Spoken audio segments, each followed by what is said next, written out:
ஐயப்பன் கோவிலில் செய்யவே கூடாத 4 விஷயங்கள். முதல்ல 18 படி ஏறதுக்கு முன்னாடி வலது பக்கத்துல இருக்கிற கருப்பு சாமியை நீங்க வணங்கணும். வணங்காம போனீங்கன்னா உள்ள இருக்கிற ஐயப்பனை பார்த்து உங்களுக்கு எந்த பிரயோஜனமே இல்லை. காரணம், அந்த காட்டு வழியா நீங்க கோயிலுக்கு வரும்பொழுது உங்களை பாதுகாத்து கூட்டு வந்தது இந்த கருப்பு சாமி தான். ஸோ அவரை வணங்காம அவருக்கு நன்றி சொல்லாம நீங்க அந்த படிட்டு மேல ஏறினீங்கன்னா நீங்க கோயிலுக்கு வந்ததே வேஸ்ட்.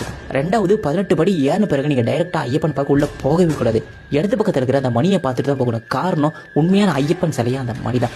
பரசுராமல் செய்யப்பட்ட உண்மையான சிலை வந்து டேமேஜ் ஆயிருக்கும். ஸோ ஒரு டிவி விதத்தில் அந்த சிலை வீண் போகக்கூடாதுங்கிறதுக்காக அந்த சிலையை ஒரு மணியை செஞ்சு அந்த கோயிலுக்கு இடது பக்கத்தில் அந்த படிக்கட்டுக்கு ஏறி பார்த்தீங்களா, ஏறி முடிச்சு அந்த இடது பக்கத்தில் பார்த்தீங்கன்னா அந்த மணி இருக்கும். அதுதான் உண்மையான ஐயப்பன் சிலை. அதாவது அந்த ஐயப்பன் கோயிலில் செய்யப்பட்ட முத ஐயப்பன் சிலை அதுதான். 18 படி ஏறின பிறகு கண்டிப்பாக அந்த மணியை நீங்க கும்பிட்டு தான் போகணும். 3வது சன்னதிகள் போகும்போது 3வது ஒரு விநாயகர் சிலை இருக்கும். அந்த விநாயகர் சிலையை தப்பி தவறி கூட தொடவே கூடாது. தொடாம தான் நீங்க வேண்டணும். அந்த சிலை வந்து நாகசாபத்தின் அடையாளமா இருக்குன்னு சில பேர் சொல்லிட்டு இருக்காங்க. ஸோ அதுக்கு பின்னாடி வேற கதையே இருக்கு. 4வது, ஐயப்பன் கோயிலுக்கு நீங்க பச்சை கலர்ல ட்ரெஸ் போட்டு போகவே கூடாது. அதே மாதிரி நீங்க